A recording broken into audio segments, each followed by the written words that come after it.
Very good morning, everyone. Myself, N. Yuva Rajarajan. Please subscribe and share my channel. Press the bell button to get notifications. அனைவருக்கும் வணக்கம். என் பெயர் என் யுவா ராஜராஜன். என்னோட சேனலை subscribe பண்ணுங்க, share பண்ணுங்க, notification கிடைக்க பெல் பட்டனை ப்ரெஸ் பண்ணுங்க. நாம இன்னைக்கு பார்க்க போறது யூட்டிலிட்டி தியரி இன் எக்கனாமிக்ஸ். ஒரு கன்சியூமரோட பிஹேவியரை புரிஞ்சுக்கிறதுக்காக இந்த தியரிஸ்லாம் வந்து நம்ம யூஸ் ஆகும். யூட்டிலிட்டி தியரியில நம்ம பார்க்க போறது இந்த ப்ரெசன்டேஷன்ல பார்க்க போறது law of diminishing marginal utility. First யூட்டிலிட்டினா என்னன்னு பார்ப்போம். யூட்டிலிட்டி அப்படின்னா என்னன்னு பார்த்தீங்கன்னா, want satisfying power of the commodity is called utility. அதாவது ஒரு கமாடிட்டிக்கு நம்ம வாண்டை சாட்டிஸ்ஃபை பண்ணக்கூடிய பவர் இருக்கு இல்லையா. இப்போ வாண்ட்னா ஃபர்ஸ்ட் என்னன்னு பார்த்துருவோம். வாண்ட்னா என்னன்னு பார்த்தீங்கன்னா தேவை. நீடுன்றது அத்தியாவசிய தேவை, வாண்ட்ன்றது தேவை. இப்போ உங்களுக்கு பசிக்குது, உங்களுக்கு என்ன வேண்டும்? சாப்பாடு வந்து வேண்டும் இல்லையா. அந்த சாப்பாடு சாப்பிடும்போது உங்களோட வாண்ட் சாட்டிஸ்ஃபை ஆகுதா, உங்க தேவை சாட்டிஸ்ஃபை ஆகுதா? ஸோ அந்த ஃபுட்டுக்கு இருக்கிற வாண்ட் சாட்டிஸ்ஃபைங் பவரை தான் என்னன்னு சொல்லுவாங்கன்னா யூட்டிலிட்டின்னு சொல்லுவாங்க. இந்த யூட்டிலிட்டியை மெஷர் பண்ற யூனிட் வந்து பார்த்தீங்கன்னா யூட்டில்ஸ்ன்னு சொல்லுவாங்க. இப்போ எப்படி ஒரு லென்த்தோட மெஷர்மெண்ட் வந்து மீட்டர், சென்டிமீட்டர்னு சொல்றோமோ, அந்த மாதிரி ஒரு கமாடிட்டியோட வாண்ட் சாட்டிஸ்ஃபைங் பவரை வந்து மெஷர் பண்ற யூனிட் பேர் வந்து யூட்டில்ஸ், யூடிஐஎல்எஸ்ன்னு சொல்லுவாங்க. சரிங்களா? ஸோ இந்த யூட்டிலிட்டியில இப்போ நம்ம லா ஆஃப் டிமினிஷிங் யூட்டிலிட்டி பார்க்க போறோம். ஓகே, அதுக்கு முன்னாடி கார்டினல் அண்ட் ஆர்டினல் யூட்டிலிட்டினா என்னன்னு பார்ப்போம். கார்டினல் யூட்டிலிட்டி அப்படின்னா என்னன்னா, இந்த வாண்ட் சாட்டிஸ்ஃபேக்ஷன் பவர் இருக்கு இல்லையா, இதை வந்து போத் மெஷர்ட் அண்ட் கம்பேர்டுன்னு சொல்றது தான் வந்து பார்த்தீங்கன்னா கார்டினல் யூட்டிலிட்டி. அதாவது இந்த want satisfaction power of the commodity இருக்கு இல்லையா, இதை வந்து ஒரு குவான்டிஃபை பண்ண முடியும் அப்படின்னு சொல்றது வந்து பார்த்தீங்கன்னா கார்டினல் யூட்டிலிட்டி. இப்போ உங்க கையில் ஒரு 10 ஆப்பிள் கொடுக்குறேன்.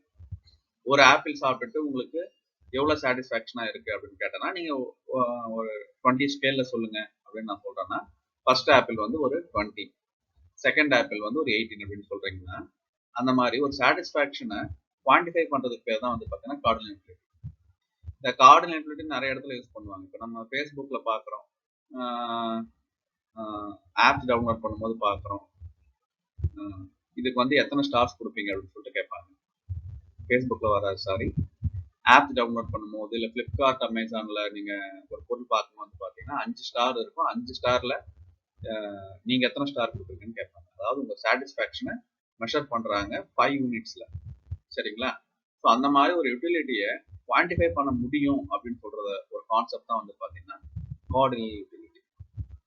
யூட்டிலிட்டியை அந்த மாதிரி குவான்டிஃபை டேர்ம்ஸ் சொல்ல முடியாது. That is it cannot be measured, but it can be compared. இதை நம்மளால கம்பேர் மட்டும் தான் பண்ண முடியும். எனக்கு இதை விட இது பிடிக்கும், அவ்வளோதான். இதுக்கு இவ்வளோ யூனிட், அதுக்கு இவ்வளோ யூனிட்னு என்னால் சொல்ல முடியாது அப்படின்னு சொல்றது வந்து பார்த்தீங்கன்னா ஆர்டினல் யூட்டிலிட்டி.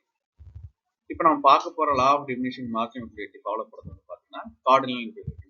அதாவது யூட்டிலிட்டியை வந்து மெஷர் பண்ண முடியும் அப்படின்னு சொல்றது தான் இந்த தியரி.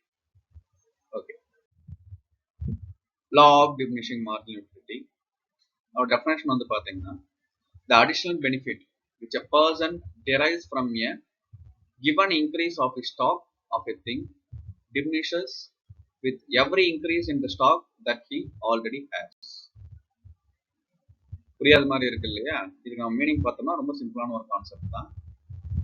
ஒருத்தர் கிட்ட ஆல்ரெடி ஒரு பொருள் இருக்கு, அதாவது உங்க கையில வந்து ஆப்பிள் ஆல்ரெடி இருக்கு.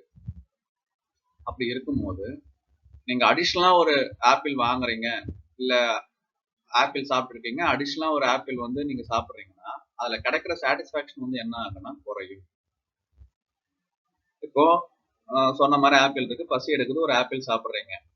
சாப்பிட்டுட்டு அதுல வந்து உங்களுக்கு டேஸ்ட் வந்து எப்படி இருக்கும்? ரொம்ப அருமையா இருக்க மாதிரி இருக்கும். ஏன்னா ஃபர்ஸ்ட் சாப்பிட்ற பொருள் எப்பவுமே ரொம்ப டேஸ்டா தெரியும். அடுத்து செகண்ட் ஒரு யூனிட் ஆஃப் ஆப்பிள் கொடுத்து சாப்பிட சொல்றோம். ஸோ அப்போ என்ன ஆகும்? ஃபர்ஸ்ட் சாப்பிட்ட சாட்டிஸ்ஃபேக்ஷனோட இது வந்து கொஞ்சம் குறையும். மூணாவது கொடுத்து சாப்பிட சொல்றோம், அதை விட குறையும். நாலாவது கொடுத்து சாப்பிட சொல்றோம், தகட்டிடுன்னு சொல்லுவாங்க இல்லையா. அதுக்கப்புறம் சாப்பிடவே பிடிக்காது. ஸோ இதுல இருந்து என்ன தெரியுதுன்னா, ஆல்ரெடி ஒரு ஆப்பிள் சாப்பிட்ருக்கீங்க, அப்போ additional benefit, additional satisfaction apple இருந்து கிடைக்கிறது வந்து உங்களுக்கு என்ன ஆகும், குறையும். ஸோ அதான் என்ன சொல்றாங்க, the additional benefit, the additional satisfaction, additional benefit which a person derives from a given increase of his stock.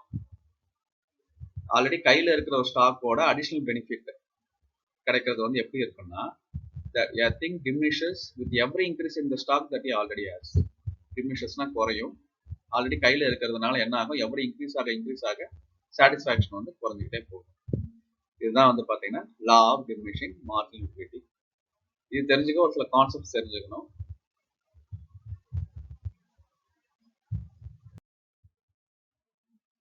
So இந்த டிமினிஷிங் மார்ஜினல் யூட்டிலிட்டியில் ஒரு சில கான்செப்ட்ஸ் வந்து தெரிஞ்சிருக்கணும். ஃபர்ஸ்ட் வந்து டோட்டல் யூட்டிலிட்டி. டோட்டல் யூட்டிலிட்டினா என்னன்னா, the utility derived by consumption of all units of commodity. எல்லா units of கமாடிட்டியை நீங்க consume பண்ணதுக்கு அப்புறம் உங்களோட டோட்டல் சாட்டிஸ்ஃபேக்ஷன் இருக்கு இல்லையா, அதுதான் வந்து நம்ம என்னன்னு சொல்லுவோம்னா டோட்டல் யூட்டிலிட்டி. மொத்தமா இருக்கிற ஒரு சாட்டிஸ்ஃபேக்ஷன். ஃபர்ஸ்ட் யூனிட்ல ஒரு 10 யூட்டிலிட்டி உங்களுக்கு கிடைக்குது, செகண்ட் யூனிட்ல வந்து ஒரு 8 யூட்டிலிட்டி கிடைக்குதுன்னா உங்க டோட்டல் சாட்டிஸ்ஃபேக்ஷன் செகண்ட் யூனிட் வரைக்கும் பாத்தீங்கன்னா 18 யூட்டிலிட்டிஸ். உங்களோட சாட்டிஸ்ஃபேக்ஷனோட டோட்டல் தான் வந்து டோட்டல் யூட்டிலிட்டின்னு சொல்லுவாங்க. மார்ஜினல் யூட்டிலிட்டி அப்படின்னா என்னன்னு பாத்தீங்கன்னா, change in total utility resulting from one unit change in consumption of a commodity. இப்போ ஃபர்ஸ்ட் யூனிட் சாப்பிட்றீங்க, ஃபர்ஸ்ட் யூனிட் சாப்பிடும் போது 10 யூனிட்ஸ் கிடைக்குது, செகண்ட் யூனிட் சாப்பிட்றீங்க 8 யூனிட்ஸ் கிடைக்குது. அப்போ மார்ஜினல் யூட்டிலிட்டினா என்னன்னா, இந்த அடிஷனல் சாட்டிஸ்ஃபேக்ஷன் மட்டும் தான் சொல்லும். ஃபர்ஸ்ட் யூனிட்டுக்கு எவ்வளோ, ஒரு யூனிட் ஆட் ஆகுது, ஸோ அதில் கிடைக்கிற சாட்டிஸ்ஃபேக்ஷன் 10. செகண்ட் யூனிட்ல கிடைக்கிற சாட்டிஸ்ஃபேக்ஷன் 8, அவ்வளோதான். இதை டோட்டல் யூட்டிலிட்டின்னு பார்த்தீங்கன்னா இந்த இடத்துல 18 வரும். பட் மார்ஜினல் யூட்டிலிட்டி பார்க்குறீங்கன்னா ஃபர்ஸ்ட் யூனிட்டுக்கு 10, செகண்ட் யூனிட்டுக்கு 8. அந்த ஒரு யூனிட் மட்டும் கொடுக்குற சாட்டிஸ்ஃபேக்ஷன் தான் என்னன்னு வந்து பார்த்தீங்கன்னா மார்ஜினல் யூட்டிலிட்டின்னு சொல்லுவாங்க. இதை கண்டுபிடிக்கிறதுக்கு என்ன பண்ணுவாங்கன்னா, change in total utility divided by change in quantity X. இப்போ 10 + 18 பார்த்தோம் இல்லைங்களா, 10 + 8 வந்து 18 பார்த்தோம் இல்லைங்களா. இப்போ சேஞ்ச் இன் டோட்டல் யூட்டிலிட்டி என்ன ஆகுது, 10லேருந்து 8க்கு போயிருக்கு. So 8 divided by change in quantity வந்து பார்த்தீங்கன்னா 1. ஸோ அப்போ நமக்கு கிடைக்கிறது என்ன, 8.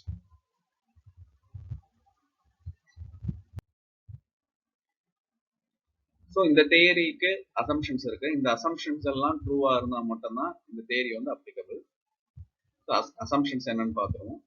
ஸோ ஃபர்ஸ்ட் நான் ஆல்ரெடி சொன்ன மாதிரி utility can be absolutely or cardinally measured. அதாவது யூட்டிலிட்டியை வந்து குவான்டிஃபை பண்ண முடியும் அப்படின்ற அசம்ஷன் இந்த தேரி இருக்குது. Second, the units of commodity are homogeneous. சாப்பிட்ற யூனிட்ஸ் ஆஃப் கமாடிட்டி வந்து ஒரே மாதிரி இருக்குது. ஆப்பிள்ஸ் இருக்குன்னா 10 ஆப்பிள்ஸ் இருக்குன்னா ஃபர்ஸ்ட் ஆப்பிளும் செகண்ட் ஆப்பிளும் ஒரே மாதிரி இருக்குன்னு அர்த்தம். They are அலைக் in size, they are அலைக் in quantity, they are அலைக் in taste. எல்லாமே சேமா இருக்கு அப்படின்ற ஒரு assumption. Third, the taste of the consumer remains unchanged during the process of consumption. இப்போ கன்சூமரோட டேஸ்ட் வந்து இந்த ப்ராசஸ் ஆஃப் கன்சம்ஷன்ல சேஞ்சே ஆகல, அப்படியே இருக்கு. அதாவது அவர் இப்போ இது வரைக்கும் அவருக்கு ஆப்பிள் பிடிச்சிருக்கும், திடீர்னு மேங்கோவா மாறாது. ஆப்பிள் பிடிச்சிருக்குன்னா ஆப்பிள் தான் பிடிச்சிருக்கும், சரிங்களா. there is no time gap between consumption of 2 units of commodity. ஒரு யூனிட் சாப்பிட்ட உடனே அடுத்த யூனிட் அவரு சாப்பிடணும். இன்னைக்கு நல்லா பசிக்குது, ஒரு யூனிட் ஆஃப் ஆப்பிள் சாப்பிட்றீங்க, ஸோ 10 யூட்டிலிட்டி கிடைக்குது.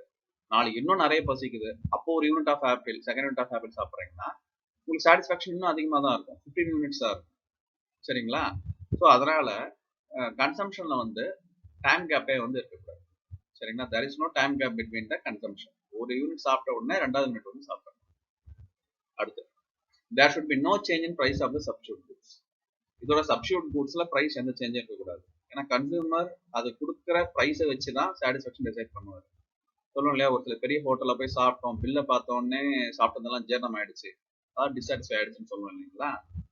So price of the commodity வந்து சப்ஸ்டியூட் கூட்ஸோடது மாறல. அதாவது இப்போ ஆப்பிள் இல்லைன்னா மேங்கோ சாப்பிடலாம்னு நினைக்கிறீங்கன்னா மேங்கோட ப்ரைஸ்ல எந்த ஒரு சேஞ்சும் வரலன்னு அர்த்தம். அப்படி இருந்தால் தான் என்ன அர்த்தம், கன்சூமர் வந்து ஆப்பிளே வாங்கி சாப்பிடுவார்னு அர்த்தம். மேங்கோட ப்ரைஸ் குறைஞ்சா என்ன நினைப்பாரு, ஆப்பிளுக்கு பதிலாக மேங்கோ வாங்கி சாப்பிட்டுடலாம்னு யோசிப்பாரு. ஸோ அதனால தான் என்ன assumption, there should be no change in price of the substitute goods. அந்த கூட்ஸோட சப்ஸ்டியூட் கூட்ஸ்ல பிரைஸ்ல எந்த சேஞ்சுமே இல்லை. அடுத்து, money income of the consumer remains the same. இப்போ கன்சூமருக்கு வந்து இன்கம் இன்க்ரீஸ் ஆகுதுன்னா என்ன நினைப்பாரு, இதை விட காஸ்ட்லியான பொருள் வாங்கி சாப்பிடணும்னு நினைப்பாரு. இன்கம் குறையுதுன்னா என்ன பண்ணுவாரு, இதோட விலை கம்மியா இருக்க பொருள் வந்து வாங்கி சாப்பிடணும்னு நினைப்பாரு. ஸோ இப்போ மணி இன்கம் சேஞ்ச் ஆகாம இருந்தால் தான் இந்த தியரி வந்து அப்ளை ஆகும். அவரோட சாட்டிஸ்ஃபேக்ஷன்ல எந்த சேஞ்சுமே வராது. So the money income of the consumer remains the same. Law of diminishing marginal utility வந்து பார்த்தீங்கன்னா it is a cardinal utility. That is utility is absolutely measured அப்படின்னு நம்ம பார்த்தோம் இல்லையா. ஸோ இப்போ அது வந்து நம்ம கால்குலேஷன்ல பார்ப்போம். இப்போ எடுத்துக்கிட்டிங்கன்னா there are 9 units of mango. மொத்தம் 9 units of mango வந்து இருக்கு. சரிங்களா? ஃபர்ஸ்ட் யூனிட் ஆஃப் மேங்கோ சாப்பிடும்போது உங்களுக்கு கிடைக்கிற சாட்டிஸ்ஃபேக்ஷன் வந்து 12. செகண்ட் யூனிட் சாப்பிடும்போது 22. இப்போ நம்ம பார்க்கறது வந்து total utility, that is total satisfaction. First unit சாப்பிட்றீங்க, உங்களுக்கு கிடைக்கிற திருப்தி வந்து 12 யூனிட்ஸ், 12 யூட்டில்ஸ் வந்து திருப்தி கிடைக்குது. செகண்ட் யூனிட் சாப்பிட்றீங்க 22 யூனிட்ஸ், இல்லை வயிறு நிறையுதுன்னு வச்சுங்களேன். 22 யூனிட்ஸ் வந்து உங்களுக்கு வயிறு நிறையுது, சாரி 22 யூட்டில்ஸ் அளவுக்கு உங்களுக்கு வந்து வயிறு வந்து நிறையுது. தேர்டு சாப்பிட்றீங்க 30, ஃபோர்த் சாப்பிட்றீங்க 36. ஸோ இப்போ இதில் வந்து பார்த்தீங்கன்னா டோட்டல் யூட்டிலிட்டி வந்து என்ன ஆகிட்டு இருக்கு, ஏறிக்கிட்டே போகுது. But marginal utility, marginal additional பார்த்தோம் இல்லைங்களா, அது என்ன ஆகுதுன்னு பாருங்க. ஃபர்ஸ்ட் யூனிட் ஆடும்போது உங்களுக்கு கிடைக்கிற சாட்டிஸ்ஃபேக்ஷன் 12. பட் செகண்ட் யூனிட் ஆடும்போது என்ன கிடைக்குது, 10 தான். இந்த 10 எப்படி டிரைவ் பண்ணியிருக்கேன்னா இஸ் 22 மைனஸ் 12. மொத்தமாக உங்களுக்கு 22 யூட்டில்ஸ் அளவுக்கு சாட்டிஸ்ஃபேக்ஷன் இருக்கு. பட் இந்த செகண்ட் யூனிட்ல மட்டும் கிடைக்கிற சாட்டிஸ்ஃபேக்ஷன் என்னன்னு வந்து பார்த்தீங்கன்னா 10 தான். ஸோ அதை எப்படி கண்டுபிடிக்கலாம், திஸ் 22 மைனஸ் திஸ் 12 போட்டால் என்ன கிடைக்குது, 10. ஸோ இப்போ ஃபர்ஸ்ட் யூனிட்ல கிடைச்சிருக்கிற சாட்டிஸ்ஃபேக்ஷன் 12, செகண்ட் யூனிட்ல கிடைக்கிற சாட்டிஸ்ஃபேக்ஷன் வந்து 10. ஸோ என்ன இருக்கு, த marginal utility is diminishing. So அப்படியே தேர்ட் யூனிட்டுக்கு வாங்க, டோட்டல் சாட்டிஸ்ஃபேக்ஷன் 30. பட் தேர்ட் யூனிட்ல மட்டும் கிடைக்கிற சாட்டிஸ்ஃபேக்ஷன் எவ்வளோ, 8 தான். இது எப்படி கொண்டு வந்தேன், 30 மைனஸ் 22. ஸோ இதில் கிடைக்கிற சாட்டிஸ்ஃபேக்ஷன் வந்து என்ன, 8. ஸோ மார்ஜினல் யூட்டிலிட்டி என்ன ஆகுது, வித் எவ்ரி அடிஷனல் யூனிட் என்ன ஆகுது, மார்ஜினல் யூட்டிலிட்டி குறைஞ்சிக்கிட்டே வருது. ஸோ அதான் என்னது, law of diminishing marginal utility. ஒரு கட்டத்துக்கு மேலே சாப்பிடும்போது இப்போ நெகட்டிவ்ல வருதுன்னு நீங்கள் கேட்கலாம். ஒரு கட்டத்துக்கு மேலே சாப்பிடும்போது நமக்கு என்ன ஆகும், பாந்தி வந்துடும் இல்லையா. ஸோ அப்போ சாட்டிஸ்ஃபேக்ஷன் என்ன ஆகுது, இட் பிகம்ஸ் நெகட்டிவ். சரிங்களா. ஸோ இதுதான் law of diminishing marginal utility. The additional benefit a person derives from each additional unit for a thing that he already has diminishes with every additional unit. சரிங்களா. Mango already அவர் சாப்பிட்டுருக்காரு, அடுத்த unit சாப்பிட அவரோட satisfaction, additional satisfaction என்ன ஆகுது, குறைஞ்சிக்கிட்டே போகுது. இதுதான் law of diminishing marginal utility. So இதை வந்து நம்ம கிராஃபா வந்து பிளாட் பண்ண போகிறோம். ஸோ இதை வந்து நான் கிராஃபா பிளாட் பண்ணியிருக்கேன். ஸோ எக்ஸ் ஆக்சிஸில் யூனிட்ஸ் ஆஃப் மேங்கோ வச்சுருக்கேன், ஒய் ஆக்சிஸில் யூட்டிலிட்டி வச்சுருக்கேன். ஸோ இது வந்து பார்த்தீங்கன்னா டோட்டல் யூட்டிலிட்டி. ஸோ இது வந்து பார்த்தீங்கன்னா மார்ஜினல் யூட்டிலிட்டி. ஸோ இந்த கர்வில் ஒரு விஷயம் நீங்கள் கவனித்து பார்த்தீங்கன்னா, மார்ஜினல் யூட்டிலிட்டி 0 ஆகும்போது டோட்டல் யூட்டிலிட்டி வந்து ரீச்சஸ் இட்ஸ் மேக்ஸிமம். இல்லைனா டோட்டல் யூட்டிலிட்டி மேக்ஸிமம் ஆகும்போது the marginal utility becomes 0. So இதான் இந்த கிராஃப்ல இருந்து நம்ம தெரிஞ்சுக்கக்கூடிய ஒரு விஷயம். ஸோ உங்களுக்கு புரியணுன்றதுக்காக டேபிளும் கிராஃபும் ஒன்றா கொடுத்துருக்கேன். ஸோ எக்ஸ் ஆக்சிஸில் வந்து பார்த்தீங்கன்னா யூனிட்ஸ் கொடுத்துருக்கேன். இந்த 1 2 3 4 5 6 கொடுத்துருக்கேன். ஒய் ஆக்சிஸில் யூட்டிலிட்டிஸ். ஸோ இந்த டோட்டல் யூட்டிலிட்டியோட வேல்யூ இதில் மார்க் பண்ணியிருக்கேன். மார்ஜினல் யூட்டிலிட்டியோட வேல்யூ இதில் மார்க் பண்ணி இந்த கர்வ் வந்து போட்டிருக்கேன். ஸோ வந்து பார்த்தீங்கன்னா 1க்கு வந்து 12. ஸோ இங்கே 1 டோட்டல் யூட்டிலிட்டி வந்து 12. 2 இந்த 2க்கு வந்து டோட்டல் யூட்டிலிட்டி வந்து பார்த்தீங்கன்னா 22. ஸோ அந்த மாதிரி ஃபுல்லாக டோட்டல் யூட்டிலிட்டி மார்க் பண்ணியிருக்கேன். மார்ஜினல் யூட்டிலிட்டி அதே மாதிரி தான். ஸோ 1க்கு வந்து சேம் 12, செகண்ட் வந்து பார்த்தீங்கன்னா 10. ஸோ பிளாட் பண்ணால் இந்த மாதிரி வருது இல்லைங்களா. ஸோ இதில் நம்ம தெரிஞ்சுக்க வேண்டிய ஒரு விஷயம், ஆல்ரெடி சொன்ன மாதிரி இந்த total utility reaches its maximum, the marginal utility becomes 0. ஓகேங்களா. ஸோ இதை வச்சு நம்ம ஒரு கிராஃப் வந்து நம்ம டெரைவ் பண்ணிக்கலாம், மார்ஜினல் யூட்டிலிட்டி இப்படி தான் இருக்கும்னு சொல்லிட்டு. ஸோ அதான் வந்து பார்த்தீங்கன்னா இந்த graph. So when total utility reaches maximum, the marginal utility becomes 0. Graph என்ன நோட் பண்ணிக்கோங்க. இந்த தியரி வந்து நம்ம எழுதும்போது இந்த கிராஃப் போட்டு தான் நம்ம எழுதணும். நம்ம நெக்ஸ்ட் பார்க்க போகிறது ஈக்லிபிரியம் கண்டிஷன். ஈக்குலிபிரியம் கண்டிஷன்னா கன்சியூமர் எத்தனை யூனிட்ஸ் அளவுக்கு வாங்கினா அவருக்கு வந்து கரெக்டா இருக்கும் அப்படின்னு சொல்றது தான் வந்து பாத்தீங்கன்னா ஈக்குலிபிரியம் கண்டிஷன். ஒரு கன்சியூமர் எப்பவுமே என்ன நினைப்பாருன்னா வாங்குற பொருள்ல ஹையர் சாட்டிஸ்பாக்சன் கிடைக்கணும்னு நினைப்பாரு. ஒரு பொருளோட விலை கம்மியா இருந்தா நம்ம என்ன பண்ணுவோம், அந்த பொருள் வந்து அதிகமா வாங்குவோம். ஒரு பொருளோட விலை அதிகமா இருந்துச்சுன்னா என்ன பண்ணுவோம், அந்த பொருள் வந்து நம்ம கம்மியா வாங்குவோம். ஸோ இப்போ இந்த மார்ஜின் யூட்டிலிட்டி தியரி அப்ளை பண்ணி ஒரு கன்சியூமர் எது வரைக்கும் வாங்குவாரு அப்படின்னு நம்ம சொன்னோம்னா, எது வரைக்கும் அவர் வாங்குவார்னா when the margin utility is equal to price of the commodity. Margin யூட்டிலிட்டியும் அந்த கமாடிட்டியோட பிரைஸும் சேமா இருக்கிற வரைக்கும் the consumer will purchase. இப்போ ஃபார் எக்ஸாம்பிள் வந்து பாத்தீங்கன்னா இந்த ஃபர்ஸ்ட் யூனிட்ல வந்து கன்சியூமர் வந்து என்ன நினைக்கிறாரு, it gives 12 rupees of satisfaction கொடுக்குதுன்னு நினைக்கிறாரு. செகண்ட் யூனிட் என்ன நினைக்கிறாரு, it gives 10 rupees worth of satisfaction கொடுக்குதுன்னு நினைக்கிறாரு. இப்போ கன்சியூமர் எப்படி பர்ச்சேஸ் பண்ணுவார்னா, இப்போ ஒரு கமாடிட்டியோட ப்ரைஸ் வந்து 6 rupees இருக்குன்னு நம்ம வச்சுக்கோம். அப்போ கன்சியூமர் என்ன பண்ணுவாருன்னா, பர்ச்சேஸ் 4 units ஆஃப் மேங்கோ. ஏன்னு வந்து பார்த்தீங்கன்னா இந்த தியரி சொல்ற மாதிரி margin utility is equal to price of X. So price வந்து 6 rupees. So 6 units of satisfaction கிடைக்கிறது எதெல்லாம் வந்து பார்த்தீங்கன்னா 4 units ஆஃப் மேங்கோல கிடைக்கும். ஸோ கன்சியூமர் என்ன பண்ணுவாரு, 6 rupees இருக்கும்போது 4 units ஆஃப் மேங்கோ வந்து வாங்குவார். சரிங்களா? இல்லை சப்போஸ் மேங்கோவோட ப்ரைஸ் வந்து 8 rupees இருக்குன்னு வச்சுங்க. அப்போ கன்சியூமர் வந்து என்ன பண்ணுவாரு, 3 units தான் வாங்குவார். ஸோ கன்சியூமர் எப்போ என்ன பண்ணுவாங்கன்னா அவங்களுக்கு கிடைக்கிற சாட்டிஸ்ஃபேக்ஷனும் அதோட ப்ரைஸும் ஈக்குவலா இருக்கான்னு பார்ப்பாங்க. ஸோ அதனால தான் யூட்டிலிட்டியும் ப்ரைஸும் எந்த இடத்துல ஈக்குவலா இருக்கோ அந்த இடத்துல consumer attends equal. So equal attend பண்றாங்கன்னா என்ன அர்த்தம், ஸோ அத்தனை யூனிட்ஸ் தான் அவங்க வந்து வாங்குவாங்கன்னு அர்த்தம். ஸோ ப்ரைஸ் இஸ் 6னா the consumer will purchase 4 units of mango. The price is 8னா the consumer will purchase 3 units of mango. Next limitations. எல்லா லாவுக்கும் லிமிடேஷன்ஸ் இருக்கும் இல்லையா, இந்த இடத்துல இது அப்ளிகபிள் ஆகாதுன்னு சொல்லுவாங்க இல்லைங்களா. So law of diminishing margin utility எந்தெந்த இடத்துல அப்ளை ஆகாது அப்படின்னு பார்த்தோம்னா, ஃபர்ஸ்ட் ஒரு லிமிடேஷன் வந்து பார்த்தீங்கன்னா ஹாபிஸ். இப்போ ஒவ்வொருத்தருக்கும் ஒரு ஹாபிஸ் இருக்கும் இல்லைங்களா. இப்போ ஸ்டாம்ப்ஸ் இருக்கு, எல்லா கண்ட்ரியோட ஸ்டாம்ப்ஸும் கலெக்ட் பண்ணணும், இல்லை இந்தியாவில் இருக்கிற எல்லா ஸ்டாம்ப்ஸும் வந்து கலெக்ட் பண்ணணும் அப்படின்னு ஒருத்தர் செஞ்சுட்டு இருக்காருன்னா, அடிஷனல் ஸ்டாம்ப்ஸ் கிடைக்க கிடைக்க ஒரு சாட்டிஸ்ஃபேக்ஷன் என்ன ஆகும், இன்க்ரீஸ் ஆகிட்டு தான் போகும். ஏன்னா இன்னும் கொஞ்சம் தான் இருக்கு, இன்னும் ஒன்று கலெக்ட் பண்ணிட்டா முடிஞ்சிடும், இல்லை இன்னும் 2 கலெக்ட் பண்ணிட்டா முடிஞ்சிடும் அப்படின்னு ஆகுதுன்னா, ஸோ அந்த யூனிட் கிடைக்கும் போது அவர் கிடைக்கிற சாட்டிஸ்ஃபேக்ஷன் சந்தோஷம் வந்து பார்த்தீங்கன்னா ரொம்ப அதிகமாக தான் இருக்கும். ஸோ ஹாபிஸ் அப்படின்ட்டு வரும்போது வந்து பார்த்தீங்கன்னா இந்த டிமினிஷிங் மார்ஜின் யூட்டிலிட்டி அப்ளை ஆகாது. அதாவது இந்த திகட்டி போகிறது அப்படின்றது வந்து பார்த்தீங்கன்னா ஹாபிஸ்க்கு வந்து அப்ளிகபிள் கிடையாது. கரன்சி நோட்ஸும் சொல்லலாம். ஒரு சிலர் என்ன பண்ணுவாங்க, எல்லா கண்ட்ரியோட கரன்சி நோட்ஸும் கலெக்ட் பண்றாங்க அப்படின்னு சொல்லிட்டு கலெக்ட் பண்ணுவாங்க. ஸோ இப்போ அவர்கிட்ட எல்லா கண்ட்ரியோட கரன்சிஸும் இருக்கு, சே ஒரு சவுத் ஆப்பிரிக்காவோட கரன்சி மட்டும் இல்லை அப்படின்னு நம்ம வச்சுக்கிறோம்னா, சவுத் ஆப்பிரிக்காவோட கரன்சி கிடைச்சதுன்னா அவருக்கு சந்தோஷம் எப்படி இருக்கும், ரொம்ப அதிகமா இருக்கும். ஏன்னா அந்த ஒரு கரன்சி நோட்டு கிடைச்சிருச்சுன்னா அவரோட கலெக்ஷன் வந்து கம்ப்ளீட் ஆயிடுச்சு.